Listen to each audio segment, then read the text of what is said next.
पूरे देश को खासकर हरियाणा को डिजिटलाइजेशन पर लेकर आई है, लेकिन आजकल जो पोर्टल बने हुए हैं उन वजह से लोगों को काफी परेशानी हो रही है। एचकेआर के खिलाफ आपने प्रोटेस्ट भी किया था। तो देखिए 12 साल के भारतीय जनता पार्टी के शासन में, चाहे वो प्रदेश में है चाहे देश के अंदर है, हर वर्ग भारतीय जनता पार्टी से नाराज है। किसान भाइयों को आपने देखते हैं, ना फसल का भाव एमएसपी मिल पाती है, ना खाद है, ना बीज है, कोई किसी पर सुविधा नहीं है। किसानों को वायदा किया गया था प्रधानमंत्री जी ने कि 2022 तक आमदनी दुगनी कर देंगे। आपके सामने देखा, आमदनी दुगनी नहीं हुई, कर्जा दुगना हो गया।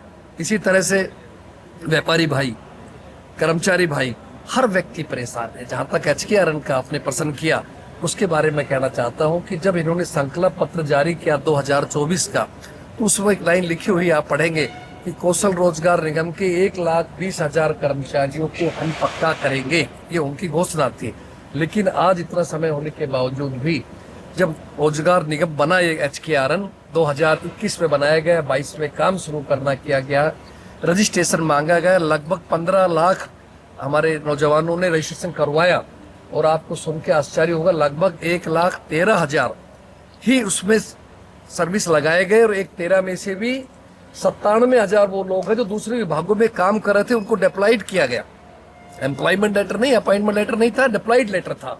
और उसके अलावा लगभग 16,000 कुछ संख्या ही नहीं लगाई गई। तो आप देख सकते हो, पूरी उस लिस्ट लगाए तो 1.15% ही पड़ता है, जो कि अपने आप में एक तरह का मजाक है। हर साल रिन्यूअल कराना पड़ता है एचकेआर कर्मचारी को, टर्मिनेशन की तलवार लटकती रहती है। पूरी डिग्री होने के बावजूद उन लोगों को जो है तनख्वाह 15 से लेकर 20,000 मुश्किल से मिलती है। ना कोई सुविधाएं मिलती है, ना पूरी कोई उनको टीए है, डीए है, एचआरए है, जो सुविधाएं मिलनी चाहिए नहीं मिल पा रही। वो बेचारे बड़े दुखी हैं। इसलिए प्रदेश कांग्रेस ने कल पूरे प्रदेश के सभी साथियों को, नेताओं को, विधायक, सांसद, जिला अध्यक्ष और सभी हमारे मौजूद साथियों ने चंडीगढ़ पंचकुला में पहुंच करके एचकेआर कार्यालय के सामने पंचकुला में विशाल धरना दिया। हमारी मौसम खराब होने के बावजूद और प्रशासन की अनदेखी के बावजूद एक सफल धरना कांग्रेस पार्टी ने कल किया है। और साथियों, खास तौर से जो नीट की परीक्षा फेल हुई और नीट की परीक्षा रद्द करने के बाद में लगभग 22 लाख छात्र प्रभावित हुए, 21 से अधिक छात्रों ने आत्महत्या की, छात्रों छात्राओं ने। और उस बात को लेकर इन लोगों ने एक जो वैलिड जगह है धरना प्रदर्शन की, जंतर मंतर पे अगर रोष प्रकट किया तो सबका अधिकार बनता है लोकतंत्र के अंदर। फिर उन साथियों के साथ दुर्व्यवहार किया गया, यहाँ तक कि हमारी बहन बेटियां जो थी, बच्चियां, उनके साथ भी दुर्व्यवहार हुआ। और उस बात से प्रेरित होकर हमारे नेता आदरणीय राहुल गांधी जी ने छात्रों की गूंज के नाम से कार्यक्रम किया, पूरा प्रदर्शन किया, प्रधानमंत्री आवास के सामने किया। देखा उनके साथ दुर्व्यवहार किया गया, नाक के पास से खून बह रहा था, फोटो आपने देखी होगी। किस तरह से एक संवैधानिक पद पर बैठे हुए देश के एक प्रमुख नेता को, जो न केवल कांग्रेस के बल्कि समस्त विपक्ष के नेता है, उनके साथ गलत व्यवहार किया गया। और हमारी पहली मांग थी केंद्रीय शिक्षा मंत्री इस्तीफा दें, और वो मांग छात्रों के सामने और राहुल जी के संघर्ष के सामने वो छात्र जो है हमारी मांग मानी गई।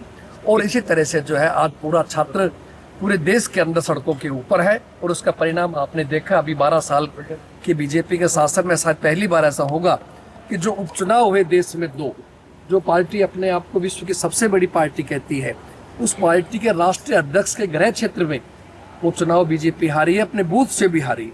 मध्य प्रदेश में भी उपचुनाव हारी है हम सरकार होने के बावजूद। तो मैं कहता हूँ बीजेपी की उल्टी गिनती शुरू हो चुकी है और देश के लोग परिवर्तन चाहते हैं। वंदे मातरम की वजह से वाहनों में दिक्कत आ रही है और अब गुड़ चीनी की भी महंगाई का। हाँ, निश्चित रूप से हमने इस बारे में भी बयान दिया है कि देखो, आम जनता दाल रोटी खाने वाले बेचारे, लेकिन हर चीज महंगाई बढ़ा दी। आप हिसाब लगाओ, कांग्रेस शासन के अंदर 2014 में जब हमारी सरकार गई, उस समय क्या सिलेंडर का रेट था, 400-450 रुपए में, आज 1000 में भी नहीं मिल पा रहा। पेट्रोल डीजल देखिए 45, 50, 55 का होता था, आज 100 रुपए से डबल जा रहा है। इसी तरह से आपका रुपए की कीमत देखिए आप डॉलर के मुकाबले में क्या होती थी, प्रधानमंत्री जी क्या कहते थे, आज क्या हालत हो गई है। ये सब चीजें साबित करते कि भारतीय जनता पार्टी पूरी तरह से फेल हो चुकी है। सर, देश के लोग परिवर्तन चाहते हैं। आने वाले समय के अंदर मैं दावे के साथ कहता हूँ, जिस तरह से मैं हरियाणा में घूम रहा हूँ, लोगों का पूरी तरह से मन है, कांग्रेस के प्रति जुड़ रहे हैं, संगठन मजबूत हो रहा है। 12 साल में संगठन बना है, अनुशासन में रहती अपनी पार्टी को मजबूत करना ही हमारा एकमात्र लक्ष्य है। और आने वाले चुनाव के अंदर देश के अंदर राहुल जी के नेतृत्व में कांग्रेस सरकार बनना तय है।